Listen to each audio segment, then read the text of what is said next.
Single mom's kid, my mother sneered, chin lifted toward the chandelier. Your son took the diamond necklace from the safe. Try teaching him manners before bringing him into my house. The room went pin-drop quiet. The silverware looked like tiny knives pointing at my boy. My brother folded his arms and added, we saw him near it. My son's eyes shone with that glassy fear kids get when they've been good all day and still end up in trouble. He curled his fingers into the hem of his sweater like it could anchor him to the floor. Hi everyone, my name is Kira Lark, I'm 29. I wasn't born soft, but I learned to go silent when storms roll in. Silence saves oxygen. Silence lets the loud reveal themselves. I scanned the long dining table. White roses, cold crystal, my mother's idea of warmth. The safe in her study had been her pride since Dad remarried. She bragged about it like it was a second spine. Tonight was supposed to be a family dinner. Roast beef, old stories, a toast to togetherness. Instead, togetherness had become a witness stand. Kira, Mom pressed, say something. Or will you just stare at us like you always do? Her lips tugged into that prim smile that used to flatten me when I was little. I didn't, my son whispered, voice thin. I didn't even open the door. Kids lie, my brother said, almost cheerful. They practice on video games. I looked at him, at the way he sat too comfortably inside our mother's approval, at the new watch he hadn't earned. The air smelled of pepper and old grudges. Somewhere in the hall, the grandfather clock coughed up another second. I felt the old heat in my neck, the one that wanted to shout, to throw plates, to claw back every time I'd swallowed words to keep peace. Instead, I reached into my tote. A small black drive lay cool in my palm. Our security camera's weekly backup, the one I swap on Sundays, the one I'd brought because I know my mother and because I protect my boy. I set it gently on the linen like a dark stone dropped into still water. The chandelier's light glinted off its edge. My son's breath hitched. No, Mom said, eyes narrowing. What is that? Proof, I said. The drive's tiny indicator blinked alive, a heartbeat in plastic. Across the table, my stepfather, Mr. Perfect Smile, reached for his water and missed the rim. The glass sang a high, nervous note as his hand trembled. And 3 chairs down, the thief exhaled, too sharply, and went very, very still. The sound of the glass rolling on the table sliced through the silence. My stepfather's hand froze halfway to his mouth. For the first time that evening, he wasn't smirking. Proof of what? Mom asked, voice sharp but shaky, her fork still balanced midair. I didn't answer. I just looked at my son, his small chest rising too fast, his knuckles white against his lap. Then at my stepfather's cufflink, the same gold tone as the necklace they claimed was missing. The irony almost made me laugh. I slid the flash drive across the table. You might want to plug that into your precious home theater system. Since everyone here loves a good show. My brother scoffed. Oh come on, Kira. You think this? Play it, I said, calm but final. He hesitated. Mom signaled the housekeeper. A few taps later, the screen on the far wall flickered to life. I could hear my heartbeat louder than the TV's hum. The footage was time-stamped from this afternoon. Grainy, black and white, but clear enough. My son was visible in the corner, placing a toy truck on the carpet, humming quietly. Then 30 seconds later, another figure entered the frame, tall, heavy in a suit. My stepfather. He opened the safe with ease. Entered the code. Removed something small and glittering. Then he pocketed it and closed the door. No hesitation. No confusion. Like it was routine. The room gasped as if the walls had lungs. Mom's fork clattered against her plate. What is this? My stepfather's voice cracked. This isn't. Kira, you've edited this. Do I look like a video editor? I asked quietly. My son was trembling, but I rested a hand on his shoulder. See, sweetheart. I whispered. Truth doesn't need to scream. It just plays. He blinked up at me, tears barely held back. My brother's smirk vanished. My mother's eyes darted between her husband and me, like she was watching her world split in two. And in that fragile silence, the kind that tastes metallic like the edge of justice, my stepfather whispered something only I could hear. Turn it off, please. He said it so quietly that even the chandelier seemed to stop shimmering. Turn it off, please. Mom's gaze darted toward him, confused, desperate for a lie to hang on to. What are you talking about? I didn't move. Neither did my brother. The footage kept looping. My stepfather reaching into the safe again and again, stealing what wasn't his. Every replay stripped another layer of his mask. He slammed his palm on the table. Enough. The TV went black, but the silence that followed was louder than any explosion. My son flinched. The old grandfather clock clicked like a heartbeat nobody wanted to hear. I stood up slowly. You accused a child, I said, voice low but steady. Why child? You let everyone point fingers at him while you sat here wearing guilt like it was perfume. Mom's lips parted. He wouldn't. He did, I cut in. And you helped him by believing the worst about your own grandson before asking a single question. My brother rubbed the back of his neck, unable to meet my eyes. We didn't know. You didn't want to know. My son's hand tugged at mine. Can we go home now, Mom? He whispered. His voice cracked like thin glass. I nodded. Yes, baby. We're done here. As I gathered our things, Mom tried to speak again. Kira, wait. I turned to her, feeling the years of swallowed apologies and unfinished sentences tighten in my chest. You always told me family means loyalty, I said softly. But tonight you proved it means convenience. Her eyes glistened, not with guilt yet but with the fear of losing control. I took one last look around the table, at the empty plates, the ruined roses, the faces that once defined home, and walked out into the cool night. The door clicked shut behind us. My son's small hand tightened around mine as we stepped into the driveway. Then from inside we heard the muffled crash of a glass, followed by my mother's trembling voice. Why did you do it to us? Her voice cracked through the door like a prayer wrapped in disbelief. Why did you do it to us? I didn't wait to hear his answer. My son and I walked toward the car, the cold air washing over us like clean truth. He clutched his toy truck against his chest, the same one from the footage. Proof that innocence can survive even in rooms that smell like betrayal. When I buckled him in, he asked, "Will Grandma still hate me?"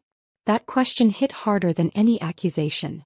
"No," I whispered, brushing his hair back. "She's just learning who the real thief is." Inside the house, the voices began to rise. My mother's broken, my stepfather's defensive.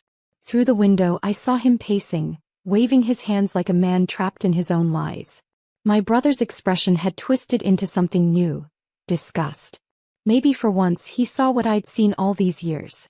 I started the car. The headlights spilled across the driveway, catching the reflection of the family crest engraved on the front door. The same crest my mother once said, "Only the pure deserve to carry." Funny how purity loses its shine when truth walks in. That night I tucked my son into bed and sat alone on the porch with the drive still in my hand. Its tiny light blinked in rhythm with my heartbeat. For years I'd been the quiet daughter, the disappointment, the one who never learned her place. But tonight silence had become my weapon. Around midnight my phone buzzed. It was a message from my brother. "He's packing his things. Mom's crying. She said you were right." I stared at the text for a long moment before typing back 2 words. "Keep it." I knew he'd understand, the footage, the truth, the peace. Somewhere inside me, a door closed that had been open too long. But I didn't know then, this wasn't the end. Because the next morning my mother showed up at my doorstep, makeup streaked, holding something small and familiar in her trembling hands. The missing diamond necklace. She stood there in her silk robe, the morning sun catching the tears she hadn't yet wiped away. The diamond necklace dangled between her fingers like a confession. "I found it in his briefcase," she said softly. "Under the tax files." Her voice sounded smaller than I'd ever heard it, like the version of her that existed before pride took over. My son peeked from behind the curtain, eyes wide. I knelt down and whispered, "It's okay, sweetheart. Grandma's just returning something that isn't hers." Mom's jaw tightened, but she didn't argue. She stepped forward and placed the necklace on my coffee table, careful, almost reverent, as if setting down the weight of a secret she'd been forced to carry. "Kira," she began, I don't know what to say. "For starters," I said quietly, "you could apologize to him." Her eyes flicked to my son. She opened her mouth, then closed it. For a long moment, the only sound in the room was the faint clink of the diamond sliding against glass. Finally she crouched down. "I'm sorry," she whispered. "I shouldn't have believed them. I was wrong." My son nodded, confused but forgiving in that innocent way kids are. "It's okay, Grandma," he said. "You didn't know." That broke her. The strong woman who'd ruled her house like a queen suddenly looked fragile, mortal. He's gone, she muttered, wiping her eyes. Packed and left for a hotel last night. Your brother told me he might file for divorce. I didn't gloat. There was no satisfaction in watching her pain, just a strange kind of peace. Like watching a fire finally burn itself out. She stood up, adjusting her robe. You've always been quiet, she said. I thought that meant weak. But it means something else, doesn't it? Silence doesn't mean surrender, I replied. It just means I choose my timing. She nodded once as if accepting a lesson too late. Then she turned to leave, pausing at the door. He's not taking the house, she said bitterly. I made sure of that. As the door closed, the necklace caught one last glint of light, like truth itself winking before disappearing. I thought that would be the end of it. A quiet chapter closed, truth restored, and peace finally breathing through the walls again. But peace in my family was always borrowed time. 2 days later my brother called. His voice carried that uneasy mix of guilt and curiosity. Kira, you should come by Mom's. She's talking about changing her will. My heart didn't flinch. It only slowed. Because of him? Because of you, he said. She said you proved your worth. The irony stung. All my life I'd been told worth had a price tag. A bigger job, a husband, a family portrait that matched her decor. But now worth was truth. So I went. Mom was in the study, the same room where it all began. The safe door hung open, empty except for a small velvet box. The one she used to keep her wedding ring before Dad died. I'm leaving the estate to be split evenly, she said quietly. No more favoritism. No more guessing who I love most. I didn't respond right away. The air smelled of dust and old perfume, the scent of endings. I didn't come here for money, I finally said. I came to make sure my son grows up knowing his name isn't dirt just because he was born outside your rules. She nodded slowly, her eyes softer than I remembered. You've grown stronger than I ever imagined. Before leaving, I glanced at the security monitor on the desk. The feed was live, recording quietly. You kept the cameras on? I asked. Her lips curved faintly. After what happened, I realized silence doesn't mean safety. Sometimes it's just the absence of proof. I smiled, not mockingly but with the understanding of someone who'd finally been heard. When I walked out, I didn't look back. But that night, my brother texted me again. You might want to watch the news. I turned on the TV and saw my stepfather handcuffed, being escorted out of a jewelry store. Apparently, the necklace wasn't the only thing he'd stolen. The news anchor's voice was calm, detached, the kind reserved for scandals too common to shock anyone else. Local businessman Henry Caldwell arrested for embezzlement and jewelry fraud. But to me, every word hit like thunder wrapped in quiet justice. Mom's husband, the man she once called her second chance at love, stood on the screen with his head bowed, wrists bound, face pale. Cameras flashed around him like fireworks celebrating the truth. My phone lit up with messages. Neighbors, old family friends, even distant cousins, all pretending to be concerned but really starving for gossip. Kira, did you know? Is your mom okay? Guess you were right. I didn't respond. Instead, I muted everything and just watched. My son padded into the room in his pajamas, rubbing his eyes. Mom, is that him? Yes, I said quietly. That's the man who tried to blame you. He frowned. Will he go to jail? Maybe, I said. But what matters is that people finally see him for who he is. He nodded, satisfied in that innocent way only kids can be. Then he whispered, Grandma called me yesterday. She said she misses us. That caught me off guard. Did she? Yeah. She said she's sorry and she's learning. I smiled faintly. So are we. Later that evening I got a call from Mom. Her voice was softer, stripped of its armor. He confessed, she said. Everything. The necklace, the missing funds, even the offshore account. I should have seen it sooner. You saw what you wanted to see, I replied gently. We all do. There was a pause and then she whispered, You were right about silence, Kira. It can protect or it can rot. Her voice broke and before hanging up she said something I'd waited my whole life to hear. I'm proud of you. And as I sat there in the glow of the screen I realized, the real revenge wasn't the exposure. It was the evolution. But there was one final thing left undone. A message I'd been drafting for days. To every person who once laughed at the quiet girl. I read the message aloud one last time before pressing post. To every person who called me weak for staying silent, thank you. You taught me how to listen so well that when I finally spoke, no one could deny the truth. I attached the headline of the arrest, a still image of my stepfather being escorted away, and a short caption: "Silence isn't weakness. It's precision." Then I hit send. By morning it had gone viral. Not in a wild, scandalous way, but like quiet justice spreading through whispers.